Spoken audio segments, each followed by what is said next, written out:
The group left the pack looking dejected, even the leader of the race himself. The best strategy, the best defense is attack.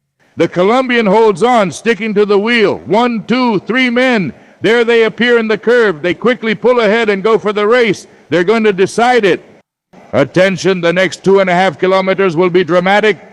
Before the mountain sprint, they went for the bonus. I think that's what's got them in this battle.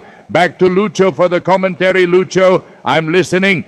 Yes. Yes, this really is the queen stage for me. This one that's moving, it's hanging on just a little bit. Giulio Pellizzari is coming up to Egan Bernal. He's dropping them. The green jersey is coming. The rider in emerald green. Pellizzari is coming. Attention, the Italian is coming to the front, getting into position. Behind him, Thymen Arnman is hanging in there. Egan Bernal is struggling a little. What a burst Giulio Pellizzari just made, the Red Bull man. Bora, ladies and gentlemen, 2 kilometers still to go to the bonus, but there's nothing to be done. He's holding on, gripping the top of the handlebars. He's riding really well. He's falling behind. This rider, number 46, that's Caicedo, number 42, which is actually Caicedo, is holding on a little bit there. Egan Bernal, who's suffering but doesn't lose his composure. The Colombian doesn't lose it, sitting, holding the top of the handlebars, but Giulio Pellizzari is gone for good. Giulio Pellizzari, Camo. Yes, sir, he's going to win the sprint. Pellizzari is going to increase to 6 seconds over Arnman and 8 seconds over Egan, who will finish in 3rd place. If they go through like this, if they go through like this, Egan has taken things calmly. Arnman is waiting for him.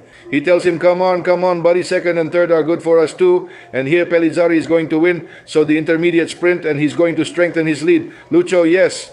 Now there's a little break, a small descent. Arnman waited for Egan. Arnman waited for Egan. My dear Neves, yes. Exactly. Besides, he was looking back all the time to see where he was, if he was very close to him or not. And the truth is that he is doing a truly magnificent job. Yes, you have to hand him the gel. You have to hand him the water bottle. He came there on his own. Julio Pellizzari is out front. Timenares, Bernal is handling it. And a bit further back, Michael Storer with Jakob Obrel. This kid is really good. This Slovenian, this kid from Pignerello, Jakob Obrel.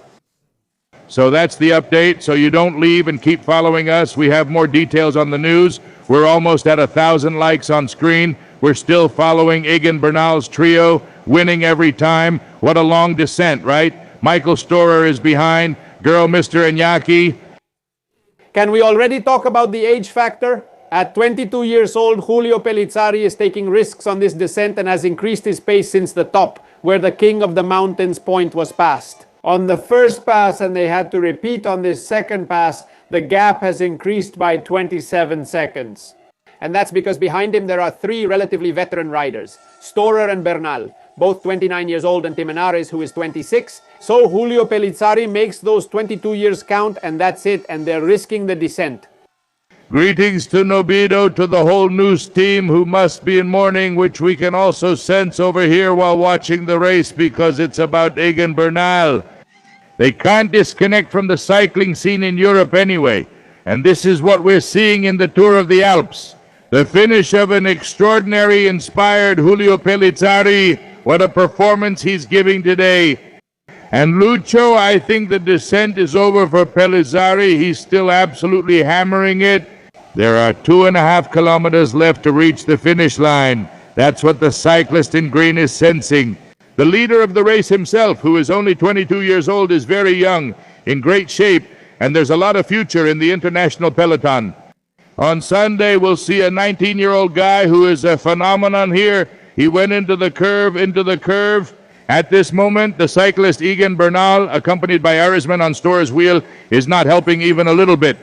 He wants to be second in the stage, and maybe he'll make it because he's pulling ahead. He cools off a bit with his water bottle while the cyclist Pellizzari is swaying a little. There's a bend in the distance and good signage. Protection for the riders, red flag, yellow flag. There are the commissaires, the agents, sorry, on a section of the road. And Pellizzari, the cyclist, is riding freely on his bike to reach the final kilometer. The road awaits him. The presence of the crowd is extraordinary. And now the musicians have arrived. The musicians from Calas Gordas have arrived. Greetings to Jose Luis Gonzalez Benquito. And the door to the scary part opens wide. Good.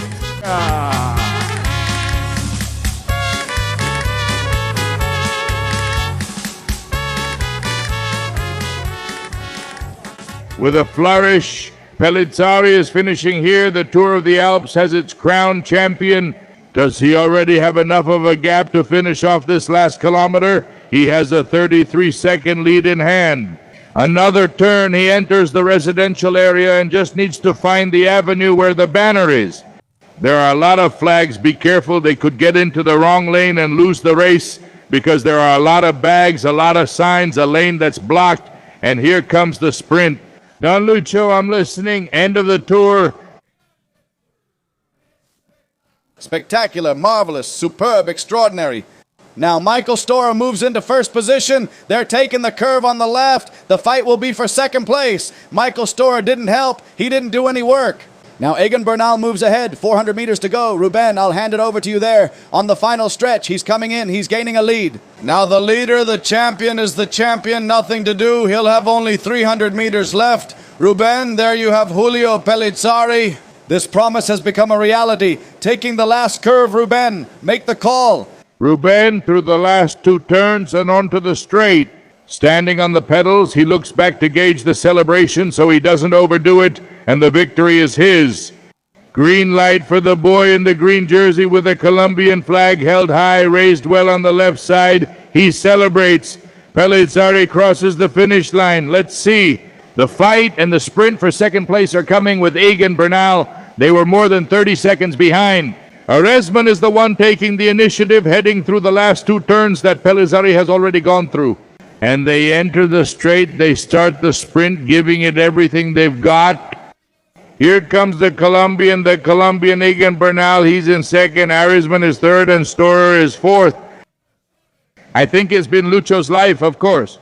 My dear Ruben, what a finish. What an interesting duel between Egan Bernal and Mr. Michael Storer. The Colombian comes in for second place, earning 4 seconds. Came out well. Egan Bernal is 40 seconds back. Egan Bernal has lost 30 seconds according to my calculation. 3:20.36.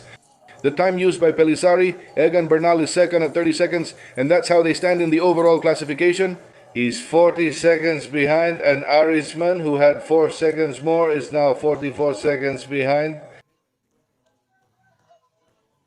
Aresman is 46 seconds behind the champion rider Pellizzari, and soon Nieva will have the classifications for us, both for the stage and the overall. And we're also keeping an eye on the Vuelta a Asturias for the people in the chat. Nearly 4,000 people. We're about to surpass 1,000 likes. Doña Nieve will have everything for this finale. Nieve is tough.